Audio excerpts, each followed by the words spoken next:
So before so let me share. When the pandemic started last year, almost everything changed. So before ko mag-continue, share the my screen.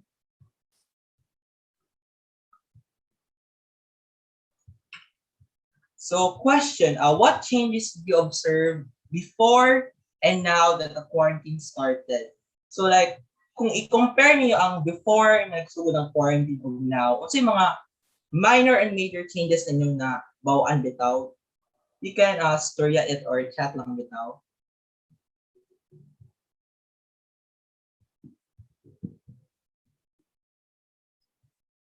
Guys, you can volunteer ha, kay maulaw kung volunteer.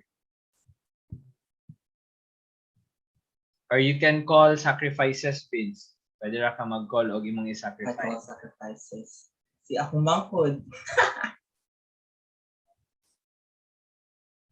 People started wearing masks. Yes, that's one for example. So because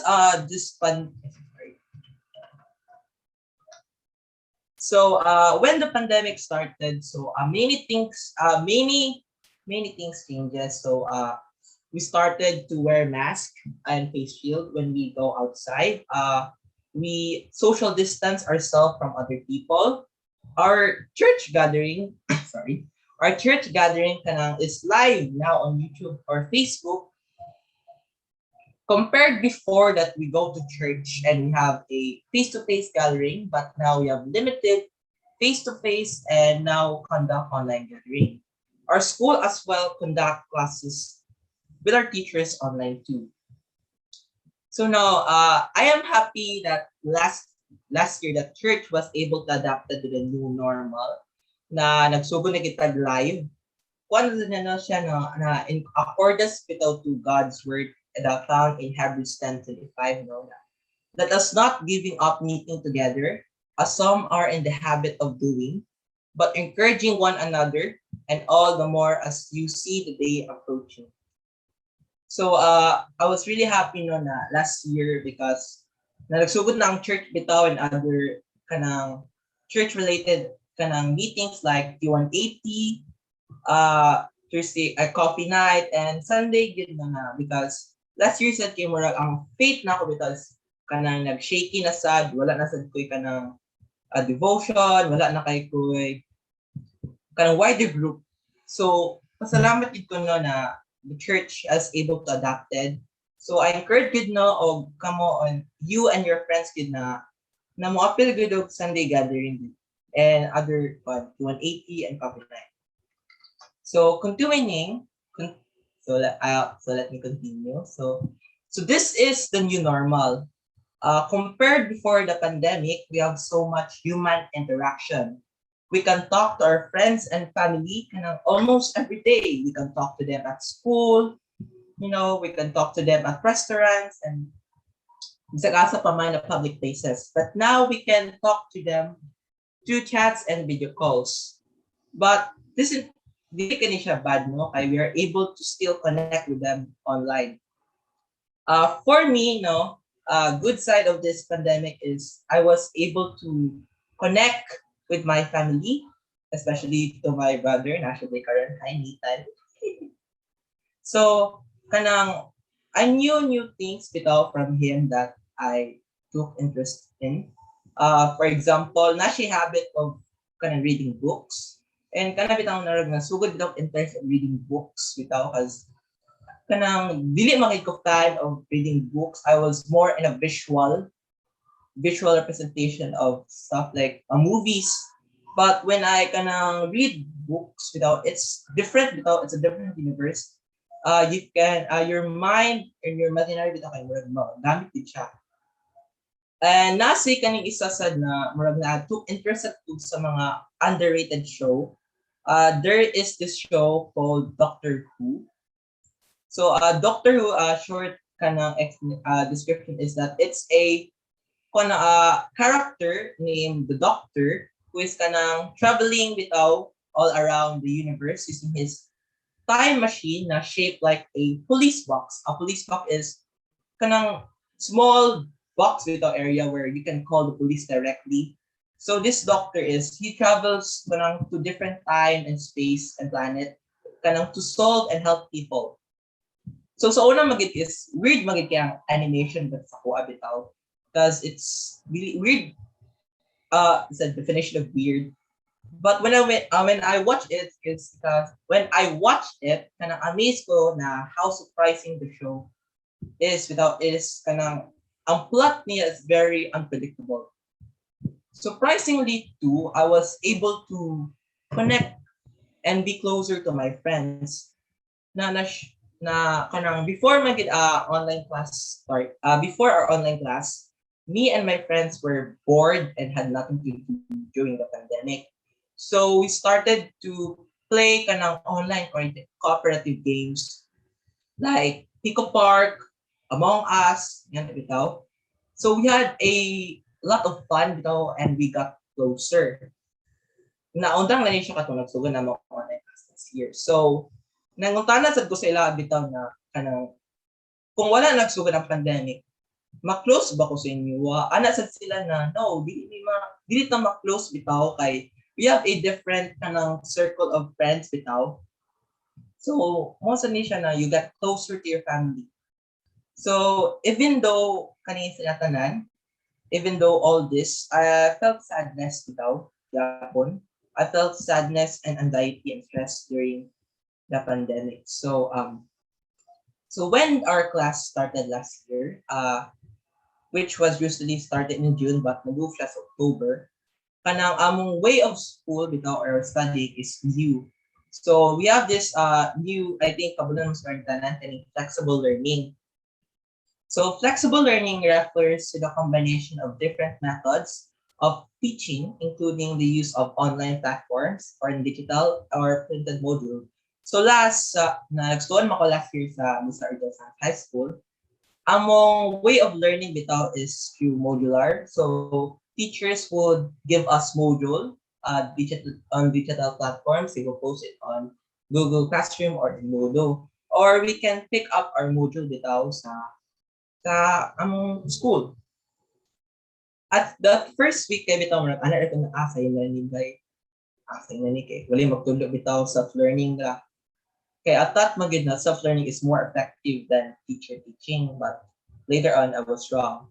So after akong ginabuhat magid sa una is first week is first day pa lang ang example na 6 akong humanon dito sa tanan activities sa isa adlaw. You know, pas 1 week worth of module in a day. So after a couple of weeks ako itong ginabuhat and slowly nag-start na bitaw procrastinate. So procrastination is mga familiar na mas gumiyata na it is the act of delaying things or putting off tasks until the last minute or past their deadline. So I did procrastinate on my task bitaw kaya wala ay ako video games. So mag-confess ko na ko gamay sa video games or nasobraan nawalan ang time management. So most of it na because of this procrastination, akong mga PTs, module bitaw, kay nagsugod bitaw ka ng stack and kanang magtanan ako na daghan na kay kog module na wala na pass and activity na overwhelmed bitaw gid kay ko. So what does God say about procrastination? So may quandary verse kamay. So a lazy person, I know Proverbs 18:19. A lazy person is as bad as someone who destroys things.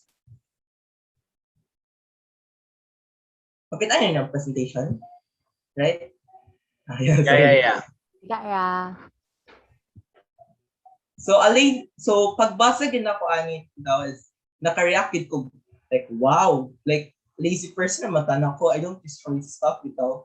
So marag kaya ka na gid ko kabad na marag terorista like suicide bomber bitaw nga equivalent. So so being lazy is unholy and healthy for us Christian. So reminder sad no na kanang being lazy is not the same as kanang getting yourself rest no. Kay si God man said commanded us to rest. So there is really one verse that helped me It can be found on Proverbs 12:34. Kanang nakatabang siya sa akong kuan sa akong procrastination. So the diligent find freedom in their work, and the lazy are oppressed by work. So kanay bitaw siya na verse is nakatabang siya. Like really nakatabang sa pais. Because when you kanang look at kanang diligent person bitaw, they get the task done, sorry. And they go to kanang top gid ba, like at Faith, Jiggy, and grabe kay sila ka diligent person. No, tanaway lang naabot ron, no, like there are ministers and leaders kid, no. So if you're being lazy, said no na as a student right now, kanang if I'm being lazy at school bitaw, I find it hard to kanang be on dean's list or other lists there. O mag-listen sa kog tuon na mag-confessan ko, no, like Annie said na testimony. I'm sorry. And last month yata, last month ako nag-give what like around a week. So sorry kay no procrastination. So continuing my journey through the pandemic, because of my procrastination, I was overwhelmed bitaw. So kanang thoughts started to enter my mind that I won't be able to finish this. I won't be able to pass everything on time. I won't be able to graduate. So these kind of thoughts enter me bitaw. So I was so stressed na dili na ako ganan mukaon, wala na bitaw ko sa mood bitaw para maging good bitaw mura basta kay kung manay istorya akong mama sa kay mura wala na ako na unya na lang bi pili sa kanisa akong bato na burjo bitaw. So mura gusto ni bitaw ko na humana na ako ni pambuhato nun. And concept no na murag sulod sa thoughts na murag unta ni miracle bitaw na unta teacher is mawala murag galimtan niya na wala di ko nakapasa. Ingin niya napasa na din niya bitaw para mawala lagi ba para mahuman. Nya nakaingon sad ko na pwede bagsak lang ni kay para dili na ma-stress ang teacher check, dili sad ko ma-stress bitaw. So most na siya no na anang looking back yun na where sige raw hilaka ay sige raw hilaka kay na stress na ko sa akong module kana salamat sa ako na ay naabot ko dapat kanang this is mean na dili ka pa nimo hilak bitaw. You were in a very kanang bad situation bitaw. Most to na what answered ko fake faith ba may kay Lord na kanang murag I don't have time to pray because I have this need to done, don't time to devotion. And murag na wala sad ko trust and faith, no. So katulad moments no na wala was answering bitaw murag kana bitaw murag feeling nimo na kailangan ko magpalayo kay Lord kasi may pinako din ako mauman. Naka-relaxed ko no kay murag I don't know why, but more maka-cry bitaw ka and you just kanang scream and cry for the Lord bitaw na kuan kanang Lord, why are you doing this to me bitaw na why do I kanang every time I'm feeling down ngano gapaduol man ko si Muha, why not those moments na grabe kay ka happy dili ko duol but karon na bitaw na moments, so nga na bitaw na moments na kahilak din ka. But kanang bitaw after sa ako bagay na is I feel bitaw less stress. I was kanang happy bitaw gamay na akong kanang I was kanang enlightened bitaw kanang feeling na murag mas better siya. So most to siya na experience din ako to. But thankfully because of the grace and help of God na support of my family and friends na I was able to pass everything good and graduate good with honors pa. Thank you for the Lord. Karon kay nag-study na ako sa USTP, di ba? Nakapasar pa ako USTP. So let's go back a little now. When I was really worried and anxious that I won't be able to pass my activities, I won't be able to pass and graduate junior high, those moments, I lost really my composure and I lost my faith to the Lord. But even those moments did not, I prayed. No? So worrying is a human natural response when we feel uneasy or when we dwell on problems or concerns. So while I was kanang preparing for my testimony bitaw, sana kong suggestion bitaw na how do I cope up. Ano sa na-mention bitaw na worrying, na book na said that worrying is a sin. So murag na kaya question sa ko ba na every time I worry, Lord, it's a sin. So so I should pray like. So nang tana sad ko ba ni sa akong papa na kanang is worrying really a sin. So ano yung answer sad mo na worrying is not really a sin because it's because not just sa tong self bitaw. Nato siyang natural response bitaw when we feel sad, na mabala ka bitaw ta, aya ra daw siya maging sin if we take matters in our own hands and kanang there isn't mag-start atong lose on faith. So what do I mean na take matters in our own hands? For example, there is someone na nagsakit. Kanang ningato mo hospital and nga na murag feeling ni mo na dili bitaw mo ganang medication.